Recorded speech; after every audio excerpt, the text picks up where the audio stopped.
and that caused a big war. Mweru ran away, but Umbaba, the terrible chief of the people, caught him and arrested him and brought him to his village. And there, the great chief Korontwari Umbaba said, look, you cut off my thing, and I have replaced it with one made of gold, and I can't make love to my wife anymore. You think too much, you wretched little human being. Now Umbaba had a terrible nail in one of his hands, a claw, and with this claw he drove the claw into poor Mweru's nostril, making a terrible hole into his brain, and he started drinking Mweru's brain, and then he threw away the corpse. To this day, sir, we believe that the people, the Chitauri people, they eat human brains. And strangely enough, scientists have found skulls where the human brain has been removed and eaten by someone or something. Well, hearing you speak here, so many things come to mind. First of all, you're saying that telepathy was the key form of communication before the Chitahuli, the reptilians came. Yes, sir. And I guess it's like a muscle. When you use it, it gets more sensitive and more powerful. So the more you use your telepathy, the more powerful your mind got. And then when language came, it almost brought us into this three-dimensional world and disconnected us from that mind power that we had before. Yes, sir. And it's also interesting that the story that you talk about, the language being given, and then the different languages being given. And of course, that turns up in the Old Testament, in the Bible. It turns up in stories all over the world about the fact that we were divided by language, so we couldn't communicate. And as someone who publishes books, I know today how difficult it is to communicate through books when you've got endless different languages. So yes. It's been a brilliant form of control for a long time. Yes, sir.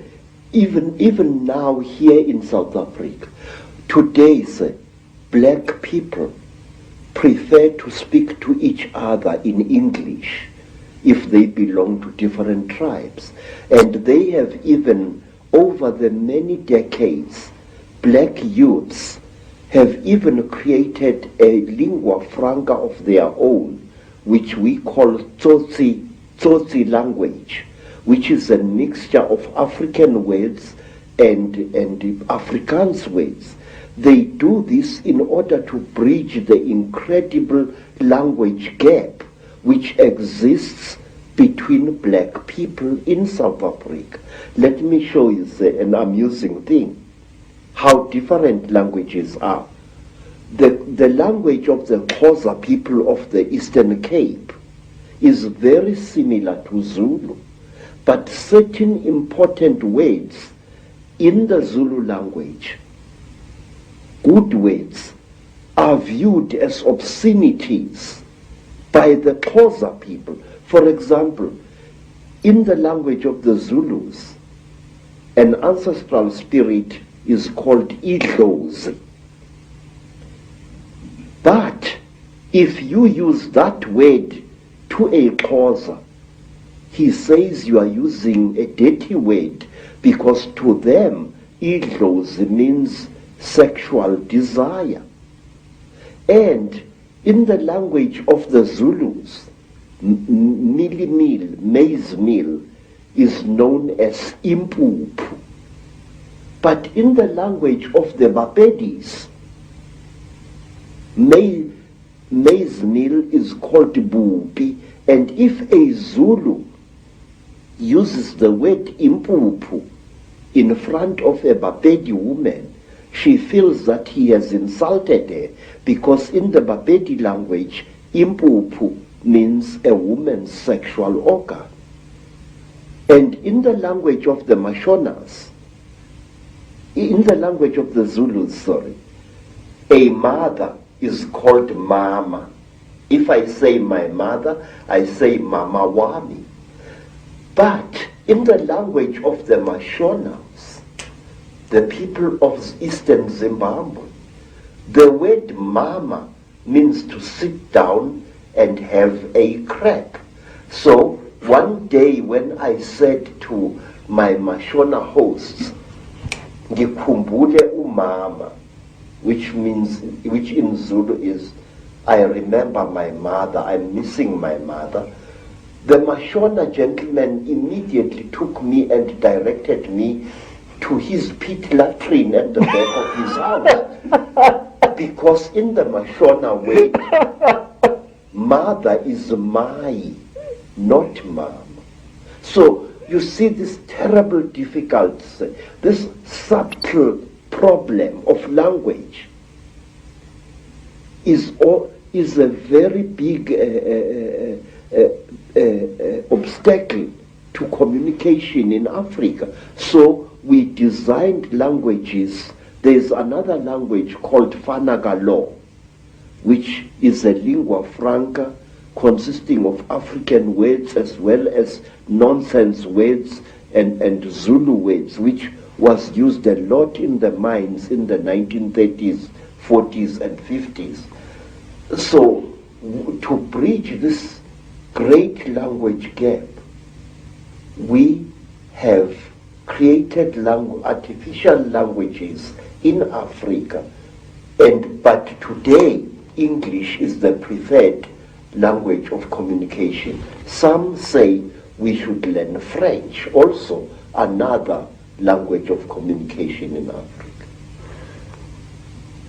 Some of the problems of language can be funny, but it is the same situation, the divide and rule, that is actually, in other expressions, created this tremendous turmoil in Africa and other places in the world. Yes. And we're looking, from my research, and staggeringly hearing you talk, you're saying exactly the same as I've come across.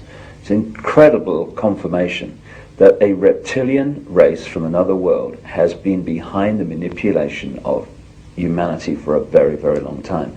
Now, what do these Chitahuli actually look like, the reptiles?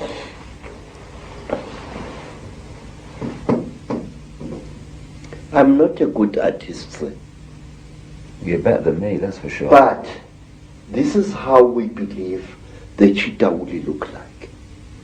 They were created in this, you see, sir, you white people say that there are alien beings on this earth. No, you are wrong. The earth in which we live has produced 24 different races during its long existence. Please, sir, this is how a Chitahuli looks like. It stands about 11 feet high.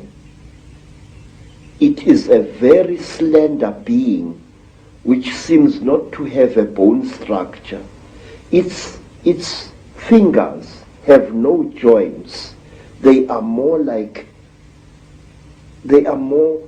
as if the bones in here were flexible.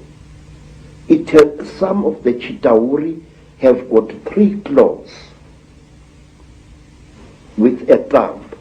Some have got 6 claws with a thumb. And some of the Chitauris have got horns on their heads. And what surprises me is this. Some film producers,